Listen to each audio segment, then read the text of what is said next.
Back to today's video. Today is Thursday, August 28th, 2025, and today we are going to be talking about special elections across the country. Just 2 days ago in the State Senate District 1 in the state of Iowa, a Democrat here, Caitlin Dray, defeated her Republican opponent in a contested race the Democrats ended up prevailing in by winning by about 10.4% across this district that voted for Donald Trump by 11.5 points in the 2024 cycle. Earlier on this year, Democrat James Malone won in a Trump plus 15 state Senate district in Pennsylvania as well. And across this country, Democrats are outpacing and outperforming in special elections in a way that we have not seen in years. In fact, in recent memory, Democrats have been performing the best they have been that we can't even go back to see it prior to the 2010 midterm elections. And so what the Washington Post released early on in June, or actually late June of 2025, was a question that really is omnipresent as we get more and more results out of states like Iowa and to Pennsylvania and across this country. And the question fundamentally is, what Democratic swings in the special elections mean for 2026? Question mark. Essentially asking, what is it that these things tell us, and how much are they indicative, and have they been indicative in years past, of eventual performance by a political party in a general election? And what we are seeing is that they really address the obvious. Donald Trump is unpopular, Republicans are not in a great position, and historically speaking, the party out of power typically wins back House control in the midterm cycle of a presidential term. That is just what history tells us at baseline. But what we have seen is that of the 2024 election to 2025 special elections, Democrats have been outperforming Kamala Harris's vote share by 13 percentage points. That is a massive, massive amount. Even in the lead-up, the 2018 midterm elections, Democrats were only outpacing Hillary Clinton's margin by just 6 percentage points in special elections on average in the lead-up to the 2018 midterm elections. Seeing it now by 13 percentage points, it is a massive, massive amount. The Washington Post says this is the largest shift towards any party in a very, very long time. And what they have found is that when you look at some of these state legislative shifts and some of these shifts in terms of House elections too, like the ones we saw in Florida, where the Democrats were outpacing Kamala Harris's vote by 23 and 16 percentage points in a special election that nobody was paying attention to. The shifts here are quite tremendous. In states that Kamala Harris won by more than 10 points is where you actually start to see the Republicans have slightly better performances on average. Democrats still end up with a better shift here, a double-digit one at that, but still, it is those states where it seems to be contained. But in terms of states that Donald Trump won by more than 10 points, only Democrats have been outperforming, and zero outpacing for the Republicans. In Iowa, we saw it last evening, we saw it earlier this year. 35th District, 78th District, Democrats improved by 26 points. In Oklahoma, improved by 50 points. In Florida, by 11, right? In other states, massive, massive overperformances. And in terms of states that were decided by less than 10 points in either direction in 2024, Pennsylvania, 16-point improvement. Minnesota, 14-point improvement. Another part of Pennsylvania, 13-point improvement. Virginia, 11-point improvement, right? Maine, 18-point improvement with a contested Senate race there this upcoming cycle. And what we know, based on averages here, they actually can show us what it means for the midterm cycle, is that, again, going back to 2018, we remember, Democrats beat Hillary Clinton by 6 points in terms of outperforming special elections, then won by 9 in 2018. In 2020, Democrats outpaced by 2 points in special elections, then won by 3 in the general election. In 2022, up until around the Dobbs decision, but still on average, Republicans led in the special elections, outperforming Trump's 2020 showing by 4 percentage points and won the House popular vote. So when you take a look at these shifts here, it is pretty clear as day, the only notable exception being the 2024 election, which at worst for Democrats, based off the swing we would see this time, is 5 points to the right, which would predict Democrats winning in 2026 by 8 percentage points nationwide. To recap, the 2017 to 2018 shift, Democrats gained 3 points. In 2020, Democrats gained a point. In 2022, Democrats gained a point. And in 2025, Republicans gained 5. On average here, roughly about net even. And so if Democrats are, in fact, winning by 13 points in the special elections right now, what does that say about 2026? This shows, mathematically speaking, in a very clear way, why these special elections are so important to Democrats and why they see them as indicators of how well they might be able to do in the eventual election.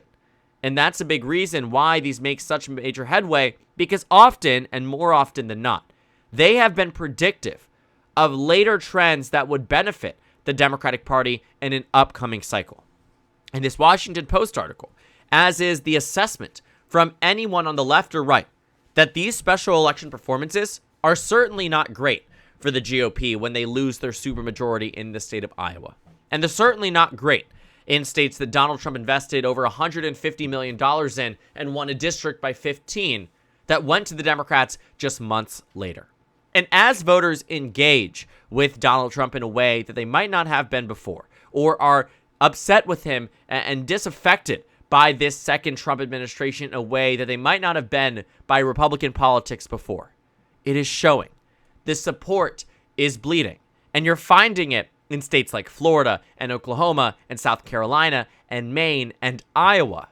In states where you really shouldn't be seeing it. In states where Trump won by 10 points, where Republicans had historically locked down high propensity voters in these overwhelming Republican states. But it is Democrats that we come to this conclusion at the end of it that are showing up more, that are engaged and enraged and want to turn out in the midterm cycle and are finding any excuse and any reason to vote for any election that comes their way.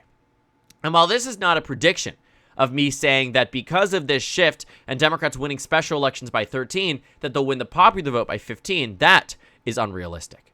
But it absolutely is realistic to say that this is indicative of movement towards the Democratic Party, just as it was for Republicans in 2022 and Democrats in 2018.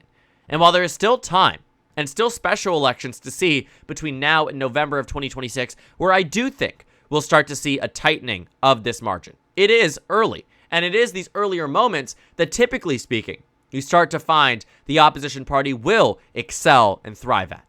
And then by the time you get closer and closer to the election, those special elections start to become slightly closer, but again, still indicators of trend lines at the bare minimum in a direction at which the country is going. And in terms of 2026, it's moving in a way that directly benefits the Democratic Party in a massive, massive amount. So more and more news out of states like Iowa and out of states like Pennsylvania are only going to confirm this. That Democrats doing well earlier on this year could have predicted. I mean, this article's from June, right? This article was saying essentially that Democrats were on track to consistently outpace and outperform in special elections, and that it would mean something for 2026. And 2 months later, we're revisiting the article because we didn't cover it back in June, because I wanted to wait and see for more elections. We knew more would come our way.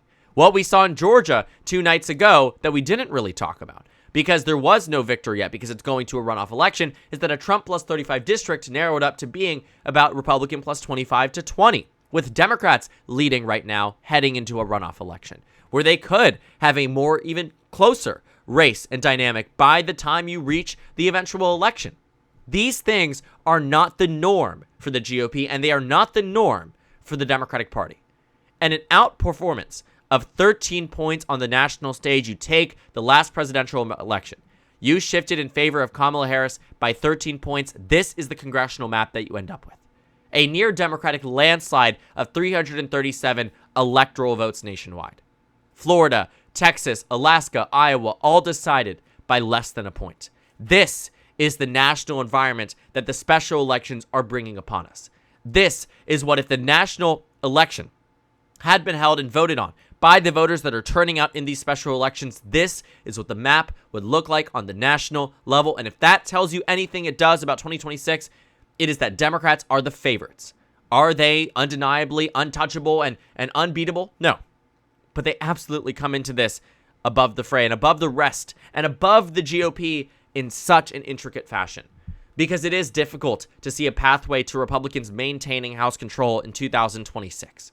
It is difficult to see how with a national environment like this, the Republicans dominate in races they might have otherwise dominated in, like the races in Georgia and North Carolina and Michigan, and arguably to an extent in a state like Maine, where the average re-election victory for Susan Collins is more than 20 points. But in 2026, she very well may lose. And these special elections are the warning signs for the GOP. And they do tell us quite a bit. And while they are not the end-all be-all, and I think that we lose that in translation sometimes, I want to reiterate that multiple times and as much as I can, that a special election is not 100% what happens in the midterm cycle, but again, captures sentiment and captures the state of the race at this moment. And Democrats showing up is a good sign for their party and a bad sign for the GOP. Because what we have seen is that this will in fact be the first midterm cycle where Donald Trump cannot conceivably run again for president of the United States. And it will be yet again another instance where his name not being on the ballot inherently benefits the Democratic Party and keeps many of those low propensity voters that allowed him and drove him to victory in 2024 to stay home. Because again, the environment of 2025 brings us and yields us a an electoral map that looks like this. But the 2024 election looked dramatically different, which means that 2026 could very well look very different as well. So keep your eyes peeled for these special elections. They tell us some very interesting stories that might pan out, might not pan out, but absolutely are worth discussing and worth using and analyzing as we try to really decode and unpack the next midterm cycle. Because there will be a lot of takes. There will be a lot of people going left and right saying, this is what I think, this is what you should think, and I implore you to do your own research and analyze it on your own. Because that's what we try to do here, and you should never be taking just me as your sole and universal source for elections, right? There is so much out there.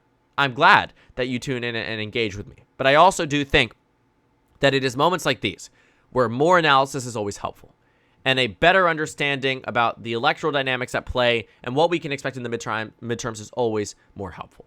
And the data, more often than not, does not lie. And so I would be interested to see what the actual margin ends up being by the time we reach November of 2026. Chances are it will narrow a bit. But to the degree that it narrows, I don't know. And to the degree it is indicative of the next midterm cycle is yet to be seen.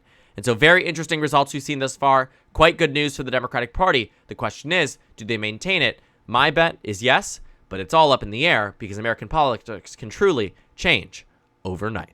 So thank you guys so much for watching this video. Make sure to comment down suggestions below. Subscribe on the left if you haven't already, and check out the Instagram and Twitter. At the bottom left of the screen, there's also a Discord server for you to go ahead and join. On the screen, there's a video for you to watch, then a playlist for my 2026 midterm election cycles, House election analysis videos. Again, thank you guys so much for watching, and I will see you all later today.